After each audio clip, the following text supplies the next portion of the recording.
2 Timóteo capítulo 4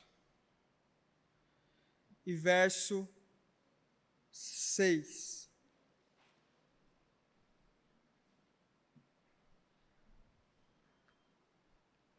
O título da mensagem que eu quero meditar com os irmãos nessa manhã é Construindo uma História. Construindo uma História. Eu vou ler o texto, um texto muito conhecido, é o texto do grande homem de Deus, o apóstolo Paulo. Quando Paulo escreve esse texto que nós vamos ler agora, ele estava na cadeia, estava preso por pregar o evangelho, e os historiadores contam que ele foi morto, provavelmente foi decapitado como sentença de morte, por ele ser um pregador do evangelho. Então, o que nós vamos ler agora é o apóstolo Paulo já velho. Ele já é um homem de idade aqui, ele já é um homem experiente, ele já plantou muitas igrejas, ele já viajou muito pregando, ele já presenciou muitos milagres, ele mesmo foi usado por Deus para realizar muitos milagres. As palavras que nós vamos ler agora não é a palavra de um jovem pastor. Nós vamos ler agora a palavra do grande apóstolo Paulo na sua mais alta experiência. O apóstolo Paulo aqui, ele já tinha entrado em inúmeros debates, em inúmeras discussões teológicas. O apóstolo Paulo aqui já tinha apanhado, se você for acompanhar um pouco da trajetória dele lá em Atos dos Apóstolos, você vai ver que aqui o apóstolo Paulo já é um homem que traz as cicatrizes das chicotadas que levou, do apedrejamento que levou, dos naufrágios que sofreu em alto mar. E agora o apóstolo Paulo, já cansado, preso, sabendo que está condenado à morte, sabe que os seus últimos dias de vida, alguns teólogos acreditam que essa aqui foi de fato as últimas palavras assim do apóstolo Paulo antes de morrer. Então, 2 Timóteo é um texto muito pesado, é um texto muito sério, é um texto onde o apóstolo Paulo vai relatar algumas frustrações, vocês vão acompanhar aqui na leitura. O apóstolo Paulo vai relatar algumas frustrações de pessoas que traíram ele, de pessoas que abandonaram ele no momento que ele mais precisou, e ele vai mostrando um pouco do seu coração, mostrando um pouco da história que ele viveu. Então, em 2 Timóteo, capítulo 4, e verso 6, e eu vou ler até o verso 18, diz assim: Eu já estou sendo derramado como uma oferta de bebida. Está próximo o tempo da minha partida. Combati o bom combate. Terminei a corrida, guardei a fé. Agora me está reservada a coroa da justiça, que o Senhor, justo juiz, me dará naquele dia, e não somente a mim, mas também a todos os que amam a sua vinda. Procure vir logo ao meu encontro, pois Demas, amando este mundo, abandonou-me e foi para Tessalônica. Crescente foi para a Galácia e Tito para a Dalmácia. Só Lucas está comigo. Traga Marcos com você, porque ele me é útil para o ministério. Enviei Tíquico a Éfeso. Quando você vier, traga a capa que deixei na casa de Carpo, em Troade, e os meus livros, especialmente os pergaminhos. Alexandre, o ferreiro, causou-me muitos males. O Senhor lhe dará a retribuição pelo que fez. Previna-se contra ele, porque se opôs fortemente às nossas palavras. Na minha primeira defesa, ninguém apareceu para me apoiar. todos me abandonaram, que isso não lhe seja cobrado. Mas o Senhor permaneceu ao meu lado e me deu forças para que, por mim, a mensagem fosse plenamente proclamada a todos os gentios e ouvintes. E eu fui libertado da boca do leão.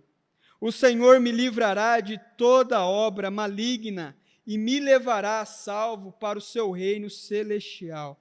A Ele seja a glória para todos sempre. Amém. Feche seus olhos, vamos fazer uma oração ao Senhor. Senhor Jesus, obrigado, ó Pai, por essa manhã de domingo abençoada. Obrigado, Deus, pela vida do Miguel, que desceu as águas nessa manhã. Obrigado pela vida dos nossos irmãos que também decidiram se tornar parte da IPRB, Senhor. Deus, obrigado por esse momento que estamos aqui adorando, engrandecendo o Teu nome. E agora eu peço, Espírito Santo de Deus, para que o Senhor fale de um modo especial com a Tua igreja. Em nome de Jesus. Amém e amém. Irmãos, se você reparar, o apóstolo Paulo, ele vai pedir algumas coisas. Ele está preso, ele está condenado à morte já, ele sabe que vai morrer daqui a alguns dias, e o que ele pede para que tragam para ele? Ele pede para que tragam os pergaminhos, tragam os livros. O apóstolo Paulo, mesmo próximo da morte, ele ainda quer ler, ele ainda quer estudar, ele ainda quer alimentar o espírito dele. Isso para nós é uma demonstração importante daquilo que acontece no secreto. Tem gente que quer estudar, que quer ler, quer fazer um determinado esforço intelectual para se exibir, para ganhar debate, para mostrar o seu conhecimento para alguém, para ganhar discussões teológicas.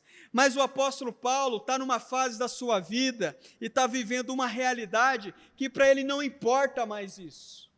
Ele quer ler, ele quer se aprofundar no conhecimento, porque conhecer é se aproximar de Deus, conhecer faz bem para a vida dele, faz bem para o espírito dele, ainda mais em uma situação de extremo isolamento.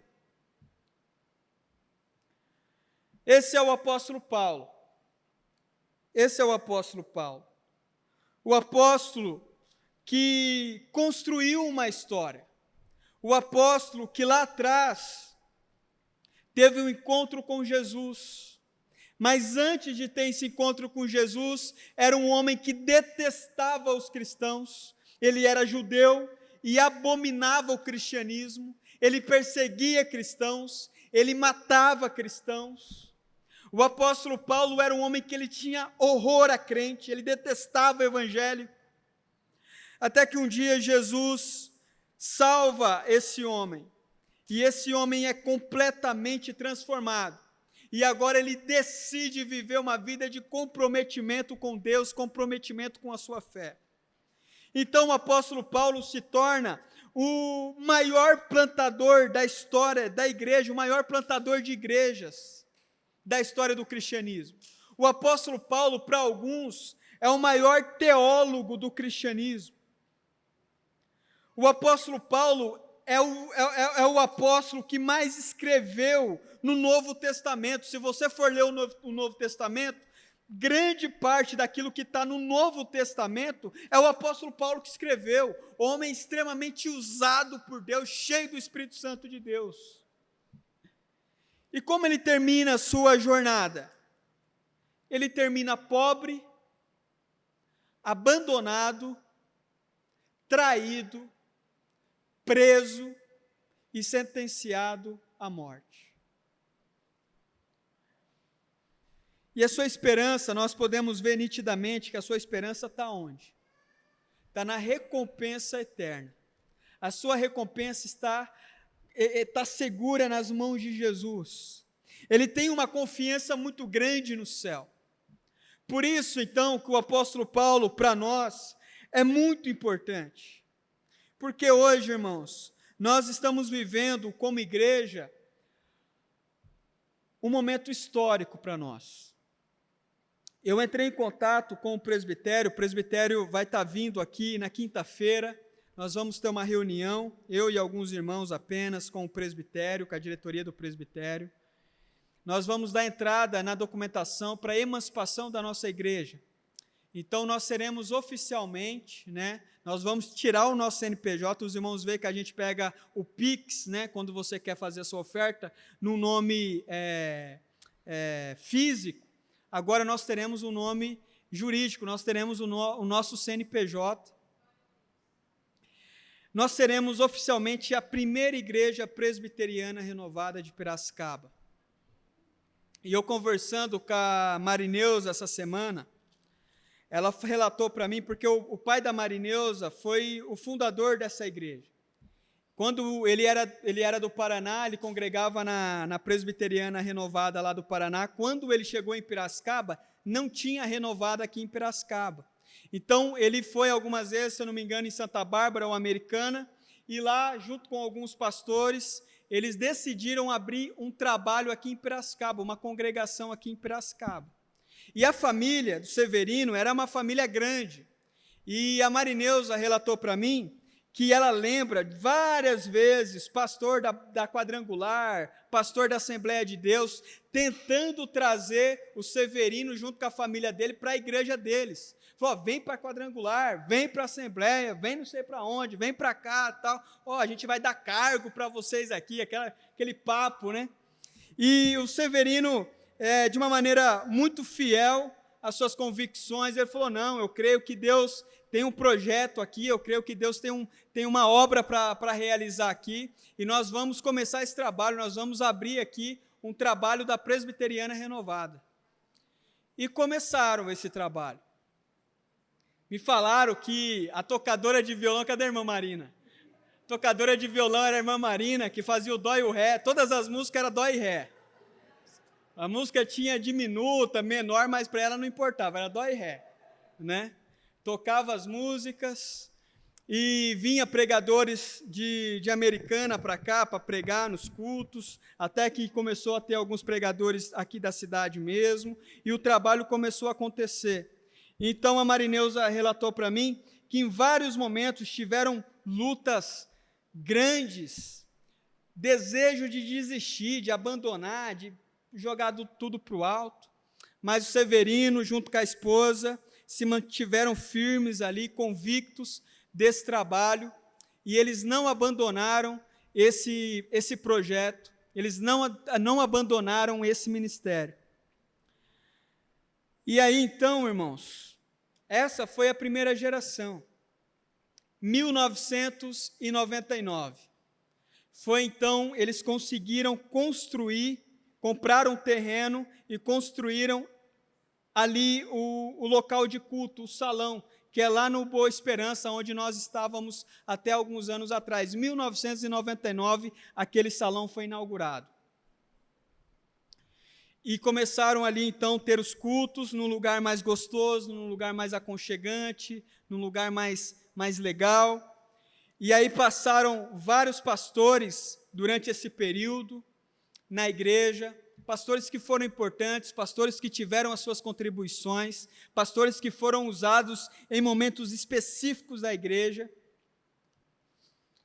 A esposa do Severino, infelizmente, faleceu. Severino, infelizmente, adoeceu, e ele não pode hoje ter uma frequência grande nas reuniões. Mas as filhas, os netos, os familiares permanecem firmes. O Miguel, inclusive, que foi batizado hoje, é bisneto do Severino. Por quê? Porque lá atrás o Severino começou a construir uma história. O Miguel está na conta dele. Nós precisamos aprender a construir história. Nós vivemos em um momento onde a pessoa entra no emprego, com 3 meses que ela está na empresa, ela já quer ser chefe, já quer ganhar mais do que o gerente da empresa. Não tem paciência. Não tem paciência para construir história. Chega chegando, chega já querendo dominar tudo. E a verdade, irmãos, é que para você ter respeito, para você ter credibilidade, você precisa construir uma história. Porque o pai tem mais autoridade dentro da família do que o filho. Porque o pai tem mais história do que o filho. A casa que a família mora, o pai e a mãe fizeram muitos sacrifícios para ter aquela casa. Hoje o filho mora lá quase que de boa. Mas o pai sabe o que eles pagaram, o que eles sofreram para ter aquela casa. Mas a nossa geração, o momento que nós estamos vivendo, é de um povo que quer receber os benefícios o mais rápido possível, sem pagar o preço, sem se comprometer com nada. Eu lembro de ouvir várias vezes no seminário os pastores dizendo o seguinte: olha, vocês precisam entender uma coisa. No dia que vocês chegarem em uma igreja como pastor, não ache que a igreja vai olhar para vocês como pastores imediatamente. Não é porque você é formado no seminário, não é porque você tem um título de pastor, que as pessoas vão enxergar você como pastor. Você vai precisar construir uma história nessa igreja. Você vai batizar várias pessoas dessa igreja. Você vai fazer casamentos nessa igreja. Talvez você vai fazer cultos fúnebres nessa igreja. Eu ainda não fiz nenhum nessa igreja. Em 6 anos, não fiz nenhum, né? Quem será, né? Ninguém quer estrear, né? Ninguém quer estrear. Tem amigos meus que chegaram na igreja num dia, no segundo dia de ministério, já fizeram culto fúnebre. Eu, em 6 anos, com a graça de Deus, nós atravessamos uma pandemia horrorosa. Com a graça de Deus, todo mundo saudável, tranquilo. Irmãos, construir história. Eu tenho vários amigos que hoje são pastores, estudaram no mesmo período que eu, que chegaram na igreja, ficaram 1 ano, falaram, não, eu não quero. Aí foram para outra igreja, ficaram 1 ano, não quero. Foram para outra. Em 6 anos, já passaram por 4 igrejas. Porque não tem a paciência de chorar junto com a igreja. Não tem a paciência de sofrer junto com a igreja. Não tem a paciência de passar os desafios que tem que passar com a igreja. Não tem paciência. Enfrentou o primeiro problema, a primeira desavença, o primeiro desconforto. Tchau. É assim com muitos pastores. É assim com muitos pastores. E é assim com muitos membros. Membros que são da igreja, mas na primeira desavença falou, para mim já deu, chega, estou fora. Porque é a cultura que nós vivemos. A cultura que nós vivemos é assim. Ela quer tudo imediatamente, rápido, quer ser respeitada rápido, quer ter todos os benefícios rápido, quer ter autoridade rápido, sem construir uma história. Isso não existe e nunca existiu. Para você ter respeito, para você ter credibilidade, você precisa ter uma história. Esses dias eu estava conversando com o Oséias, né? A gente conversou um pouco e eu estava falando para ele que em 6 anos que eu estou na igreja, o Oséias, para quem não sabe, é aquele músico excepcional que toca guitarra aqui, né? O Fábio é fã. O Fábio, inclusive, vai fazer aula de guitarra por causa do Oséias, de ver o Oséias tocar guitarra. E, irmãos, tem 6 anos que eu estou aqui na igreja. 6 anos. O Oséias, eu me lembro raramente, assim, de um culto que o Oséias faltou. Não me recordo. Falar a verdade para os irmãos, eu não me recordo. De um culto que ele faltou. E detalhe, ele tem 2 filhas, casado, 2 filhas, a esposa junto. 2 filhas, a Denise várias vezes, uma já estava maiorzinha, já estava andando, e a outra no colo, uma correndo para lá, para cá, e ela segurando a outra aqui, e sempre na igreja, no culto. Não me lembro de uma vez do Oséias falar assim, as meninas estão doentes e tal, não sei o que. Até esse dia eu estava pensando, essas meninas do Oséias não ficam doentes, meu? Todo o culto está aí. Irmãos, e não estou falando de 3 meses, eu estou falando de 6 anos, que é o que eu acompanhei. É 6 anos. Raramente eu vi a Denise, raramente, na verdade, eu não lembro, né? Estou falando assim porque talvez eu possa estar equivocado. Mas eu nunca vi a Denise deixar o Oséias vir para um culto e ela não estar junto. Nunca. Ela sempre está no culto junto. E ela chega, ela não participa do ministério de louvor, né? Não quer mostrar a voz dela para ninguém. Então, mas ela acompanha o ensaio junto com as meninas, está ali participando. O que é isso? O que está acontecendo? O que eles estão fazendo como família? Eles estão construindo uma história. É construindo história. O testemunho deles para as filhas, irmãos, você acha que é qualquer aventureiro que vai quebrar isso? Você acha que é qualquer conversinha errada que vai quebrar o que ele está construindo ao longo dos anos? De jeito nenhum. Deus está vendo isso. E eu sempre gosto de me lembrar daquele versículo que diz assim, olha, o seu trabalho não é vão no Senhor. Isso, estou citando o exemplo dele, irmãos, deles, né, da família dele, mas eu poderia citar de outros aqui. E eu faço questão de citar para mostrar que isso é uma coisa presente na nossa igreja, graças a Deus. Que não é uma coisa que a gente fala lá de fulano, que não sei o que a gente nunca viu. Não, é de pessoas da igreja. E que, sem eles saberem, eles estão servindo como referência para outros casais. Estão servindo de referência para outras mulheres, para outros homens. Estão servindo de referência. Pelo testemunho. Não necessariamente pregando com as palavras, mas pregando com a atitude. Isso é construir história. Isso é construir história. Contribuindo sempre financeiramente com a igreja. O Oséias e a Denise sempre tiveram isso como princípio na família deles, contribuindo financeiramente na igreja. Eu lembro de uma ilustração do Rick Warren, que ele diz o seguinte, falando sobre membros da igreja, né? Ele fala assim, olha, imagine que um dia você morreu, passou 200 anos, você está lá no céu já, tal, feliz da vida, e de repente alguém toca no seu ombro, assim, você olha para trás, aí a pessoa fala assim, meu irmão, queria te agradecer. Mas por quê? Não, porque eu conheci Jesus por meio do ministério de vocês lá em Piracicaba. Eu me converti lá, eu batizei lá, minha família fez parte daquela igreja, e eu sei que você foi uma das pessoas que ajudou aquela igreja a não cair, que ajudou aquela igreja a permanecer de pé, que foi fiel nas suas contribuições, que foi fiel no seu ministério, que foi fiel no seu compromisso com a igreja, e graças ao seu trabalho, eu e a minha família conhecemos a Cristo. Olha que coisa magnífica, irmãos.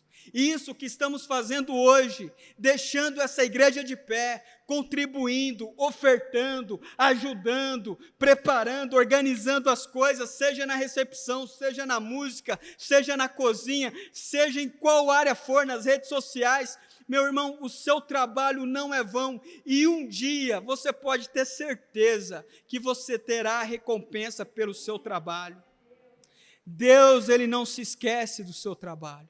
Deus não se esquece do seu esforço. Ou vocês acham que em 6 anos, essas pessoas, né, com vários outros irmãos também, vieram para a igreja sempre quando estavam tudo bem? Eu conheço um pouco da luta que aquele casal já enfrentou, do problema de saúde que a mãe da Denise tem. Vocês acham que eles sempre estavam bem nos cultos, felizes? Estavam em 6 anos, está tudo mil maravilha. O casamento está sempre, né, Oséias? Está sempre, mil maravilha. Não está, irmãos. É vida real. Às vezes, aperto financeiro, problema no casamento, criança doente, problema de saúde em alguém da família, do pai, da mãe, de um tio. Quantas coisas, às vezes o trabalho está um ambiente complicado, está ruim, está te causando um estresse excessivo lá no trabalho. E aí essas pessoas se mantêm firmes, adorando, buscando ao Senhor. Isso é construir história. É isso que vai separar aventureiros de verdadeiros cristãos. É isso que vai separar homens de meninos. É isso que vai separar mulheres de meninas. Homens estão dispostos a construir história. E eu estou aqui nessa manhã, irmãos, para dizer isso para vocês, porque Deus colocou isso no meu coração. Os nossos queridos irmãos que foram recebidos hoje, nessa manhã, estejam dispostos a construir história. Estejam dispostos a serem firmes e constantes, sempre abundantes na obra do Senhor. Estejam dispostos, as lutas virão, os problemas virão, os desafios virão, os dilemas virão. Quantas vezes eu já tive conversa com pessoas que disseram para mim, pastor, eu estou sentindo que eu estou incrédulo em relação a Deus, a Jesus, eu estou com dificuldade de crer. São dilemas, um está sofrendo financeiramente, o outro está com um problema, uma questão teológica. E é assim a vida real de igreja. É por isso que essas pessoas que dizem assim, não, eu não preciso de igreja, eu vou ficar só vendo pela internet, assistindo lá no YouTube e está tudo certo, meu irmão. Esse cidadão, ele nunca vai saber o que é vida real de uma igreja de verdade. Nunca vai saber. Ele nunca vai saber o que é viver igreja de verdade, nunca. Porque igreja de verdade é isso. Igreja de verdade é você permanecer firme, mesmo em meio aos dilemas. Igreja de verdade é você permanecer firme, mesmo quando você está descontente com algumas coisas.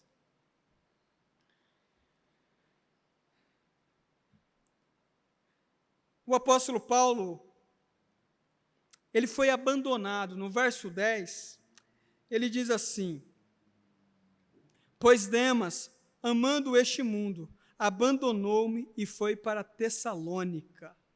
O apóstolo Paulo, depois de construir tantas coisas, ainda no momento de dificuldade, no momento de prisão, em vez das pessoas chegarem para dar todo o apoio e o suporte para o apóstolo Paulo, teve um cidadão que em um determinado momento era próximo do apóstolo, mas esse homem abandonou o apóstolo Paulo porque ele se encantou com as coisas do mundo.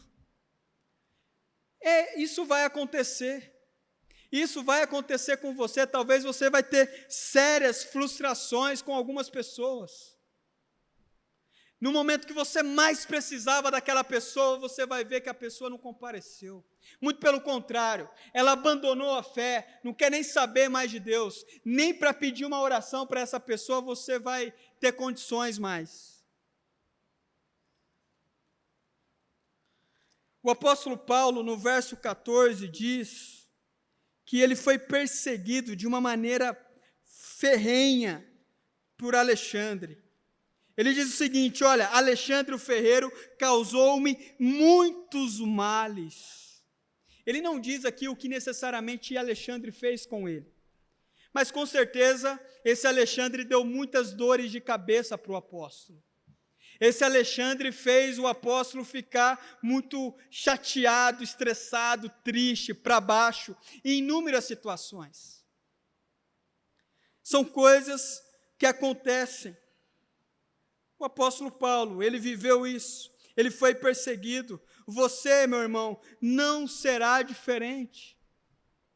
Você também, em alguns momentos, vai sofrer perseguições, vai sofrer retaliações, vai ter pessoas querendo manchar a sua reputação, manchar a sua imagem, querendo causar um desgaste psicológico, emocional em você. Paulo, no verso 16, ele fala pela segunda vez em abandono. Olha só o que ele diz no verso 16. Na minha primeira defesa, ninguém apareceu para me apoiar, todos me abandonaram. no momento que ele precisava de apoio, de auxílio. Olha, Paulo, estamos junto com você aqui, meu irmão, vamos firme, vamos ser forte e tal, estamos com você. O apóstolo, ele é contundente em dizer, olha, todos me abandonaram. Todos me abandonaram. E vai ter momentos de abandono, irmãos. Na sua jornada cristã, na sua caminhada cristã, vai ter momentos de abandono. Vai ter momentos que você fala, nossa, tudo que eu precisava era pelo menos uma pessoa aqui para conversar comigo, para orar comigo, e não vai ter ninguém.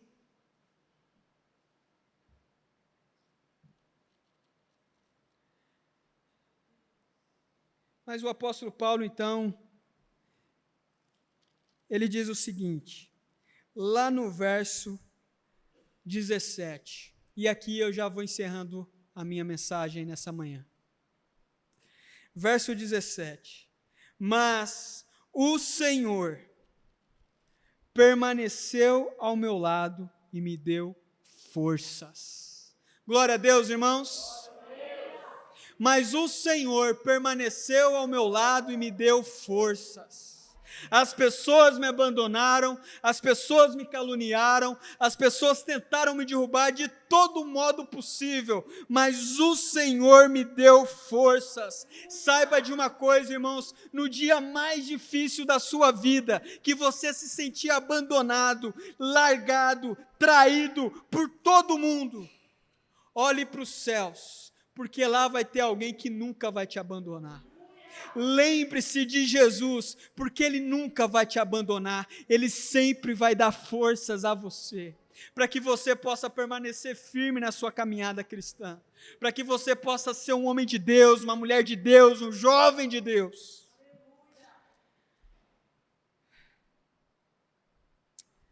Ele diz, Deus me deu força para que por mim a mensagem fosse plenamente proclamada a todos os gentios, e todos os gentios a ouvissem. E eu fui libertado da boca do leão. O Senhor me deu forças, e quando eu precisei, Deus trouxe o livramento.